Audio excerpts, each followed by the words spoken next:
Okay, here we have the Gibson Les Paul Junior. It's a reissue of a late 50s model, so there are some vintage features that you need to be aware of and understand. Primary amongst those is the set of covered, not sealed, covered machine heads that are vintage spec. It doesn't mean they're inferior. It just means it's an older way of doing the same job. The Gibson Deluxe, very good at doing the job they're asked to do. No problems there. Moving on to the neck. It's a mahogany neck, fixed into the body, not screwed in. So reportedly better sound, better sustain because of that. Mahogany, same material as the body. So it's going to inform the sound to be slightly darker, slightly woodier than one might have expected from maple or alder. The fretboard, rosewood, you might be able to see there, it looks like a very big sweat stain down the centre. That is actually a beautiful stripe of darker rosewood running through the lighter brown rosewood. Of course, that's individual to this guitar. You might expect that on every model, but it does add a little bit to the attractiveness of this particular instrument. Fret wire is standard vintage type, medium, nothing outrageous there, with traditional dot markers which are mirrored down the side of the neck. Okay, moving into the body section, it's a slab. So it's not carved. There is no Les Paul feature here other than the shape, the single colourway shape. This is largely because the Les Paul Junior, as the name suggests, was originally designed as a student guitar for beginners or intermediate players. So it was not carved. It was a slab body to keep the costs down, to make it affordable for those people it was aimed at. It very quickly outstripped its reputation and target market as a student guitar and became a favourite guitar amongst many players.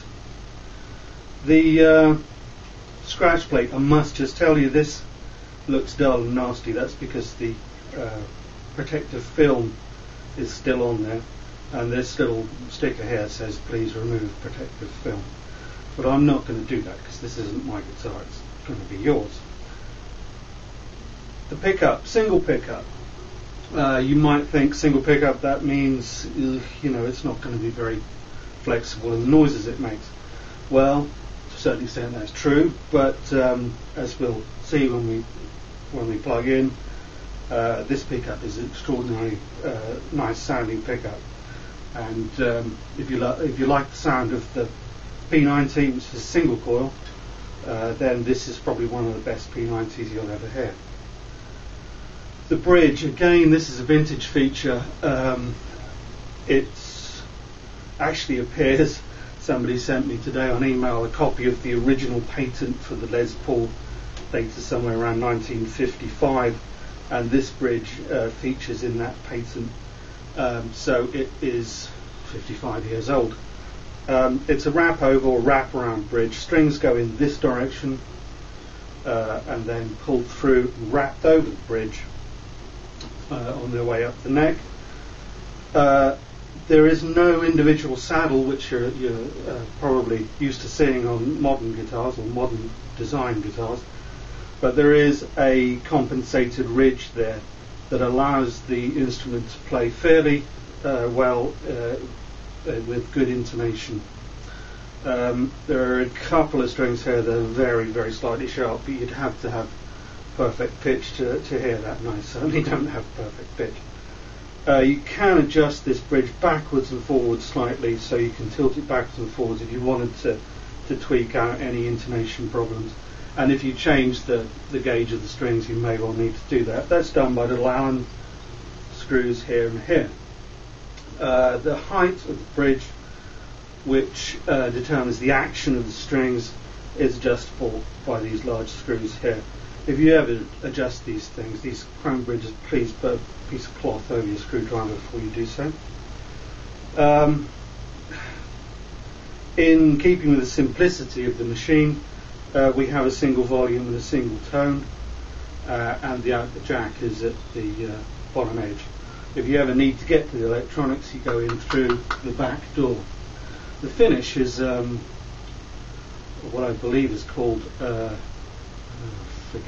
Worn Cherry or something of that nature. It isn't a shiny finish, it's quite a flat, smooth finish without being shiny. I like it. It goes all the way up the neck and it's comfortable under the hand. It also shows the grain of the mahogany really nicely, and it's a beautiful colour. It's what Gibson should be. It's cherry red. The neck profile itself is old-fashioned. It's 50s profile, slightly chunky if you're used to modern Ibanez or even contemporary Fender necks, but it's not overly chunky. It will you will settle into it if indeed you're not used to it. Any Les Paul player or Epiphone Les Paul player, Gibson Les Paul player, or anybody who has a similar type guitar will fall in with this neck almost immediately. The sound of the P90 is brash and quite trebly, but the mahogany is going to hold it back. It's the way a Fender would sound if it was made by Gibson. That's the only way I could sort of describe it. We'll start off with a kind of a punky sound, a little bit of overdrive, not too much, and you'll see the punk potentials.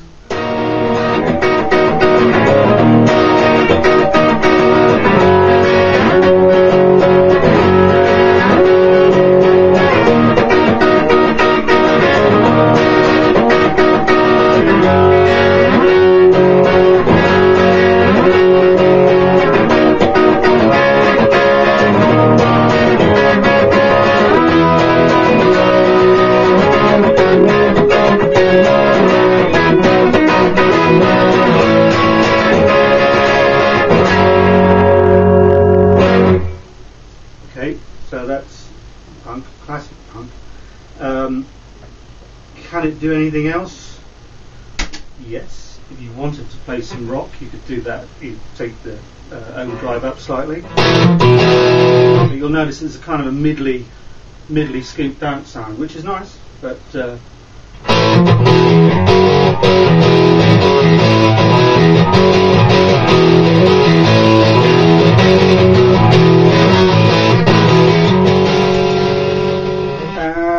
just to illustrate the voice of the pickup without overdrive and nasty stuff like that, so you get an idea of the treble and brashness that's in there. Even though it's sitting in mahogany, it still has that ability to clean your teeth and cut your hair.